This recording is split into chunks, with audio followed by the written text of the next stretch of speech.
a park. You can see on the bottom right where that pin is, that is Marion C. Seltzer Elementary School. It's currently under renovations. And part of the renovations includes an already accepted proposal to renovate into the park. According to the heir of the Cadell family, that cannot happen. Let's take you now live to this press conference. That we need a new Marion Seltzer school. We all want what's best for our kids, but this park is what's good for our kids too. I think everyone agrees even more than about the school, that we need urban green space. Yes. And more tree canopy. There was just a story in the paper Plain Dealer, which I'm so old I still actually read the paper Plain Dealer, about other communities taking over golf courses to maintain the tree canopy and add to it. Cleveland has a tree canopy plan. But this plan on the part of the Cleveland Metropolitan School District is going to destroy some of these magnificent trees, maybe all of them. But it's not about tree hugging. It's about maintaining this urban park in a racially and culturally diverse neighborhood. This park is in use all the time. Kids are here all the time. Adults are here all the time. So it's not just about tree hugging. It's about preserving a beloved park, beloved city park, and about honoring the legacy of Frank Cadell, the architect who left this property to the city of Cleveland with a specific stipulation that it be maintained as a city park. And we're very fortunate to have with us today Gail Lundberg, who is actually a descendant of Mr. Cadell's wife. Gail, where are you? Oh, she's right here. Gail Lundberg. She's got a few remarks for you.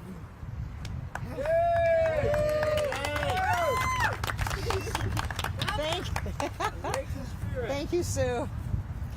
Good afternoon, and really I want to thank all of you for all of your efforts to save this beautiful park. Jean, for finding me and starting me on this journey. It's really a good journey that a month ago I didn't know was going to happen. So thank you all. You're terrific. I'm Gail Lundberg, a descendant of Emma Mueller Cadell, who was the wife of Frank Cadell and the daughter of Jacob Mueller, who, by the way, was a former lieutenant governor of the state of Ohio. I was born in Cleveland and raised on the east side of Cleveland. I left the area here when I went to college. My mother methodically documented our family history. I have brought volumes with me to share with pictures and her notes. And I know that if she were here today, I believe she would be very, very proud. She was raised across the street from the Cadell house. I have a picture of her and Emma across the street from the Cadell house. And after my mother's move to East Cleveland, we continued to share family time together. Emma's daughter, Eugenia, spent many a Christmas at my house. I'm just going to suggest you wait for the plane. I can do that. I can project too. I'll wait.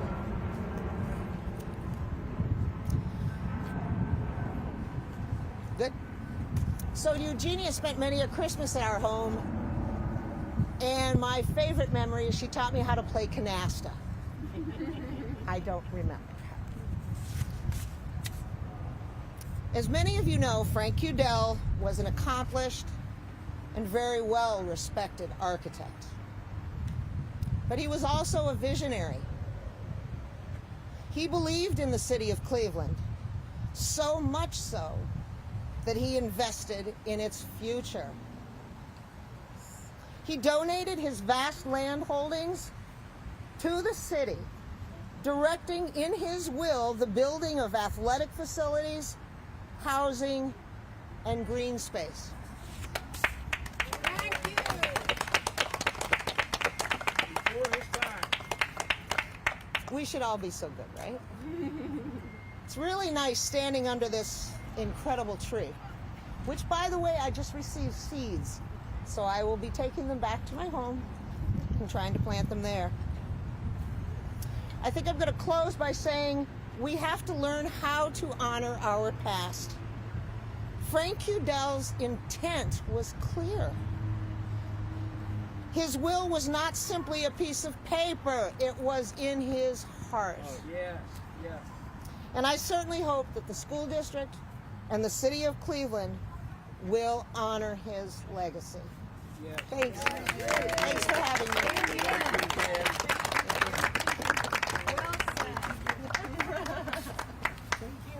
Thank you, Gail. Very well said.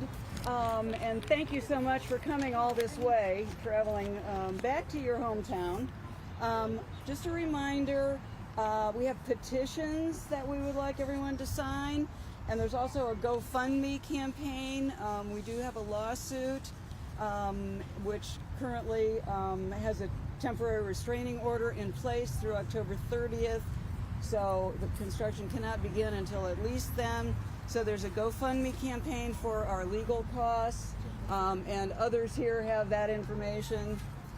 But please let me know if you have any questions. I will be happy to answer whatever questions I can, and if not, I can point you to somebody who can answer them. Thank you, sir.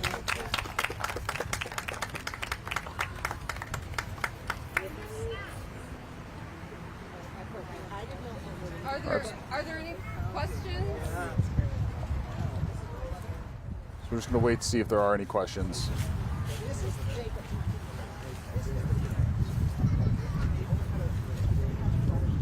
I don't think so. So now it does Gail's not showing people her does not seem so. Now, they mentioned how they cannot start construction until at least October 30th due to that restraining order. The thing is, well, yeah, that is in place. That's only 6 days from now. And if another one is not agreed to, if a stay is not put on that construction, construction can begin. This, again, has been already approved by the city of Cleveland for this expansion, which is happening in that park that you're seeing right there. So, not really much they can do. Now, the argument here from the Cadell family, and an heir from the Cadell family, says that in the deed, the 1906 deed, and the 1914 will of Frank Cadell, it was to keep the park a park forever. That's what the deed says. Obviously, that's not going to happen if they use part of it to adjust the school. You heard the argument there that they're not trying to hamper or hinder any sort of progress for children and for learning, but they're trying to respect the wishes of the man who donated land to the city of Cleveland. I think ultimately shows that she never donate land to a city with an understanding. Everything needs to be very clear there. But yeah, so very, very upset are these people when they're going to be losing some green space, but of course, not much to be done right now. October 30th, again, that is when the temporary restraining order will be done. So we'll wait and see if anything fundamental actually changes as a result of that. But again, for those wondering how this could unfold, as soon as that October 30th deadline passes, if another restraining order isn't set or anything doesn't change, it's looking like part of the park will be coming down, and on top of it will be parts of a new school. All right, our Caitlin McCarthy is on scene there. She'll have much more on this story. I believe she's going to be live in our 4 o'clock newscast, which is continuing over on CBS for another 2.5 hours. So we hope to see you there. For now, I'm Jeff Sloss with 19 News. Have a great day and a great night. Much more to come, both on air and online. 19 News, now streaming on Samsung Smart TV. Search for channel 1035.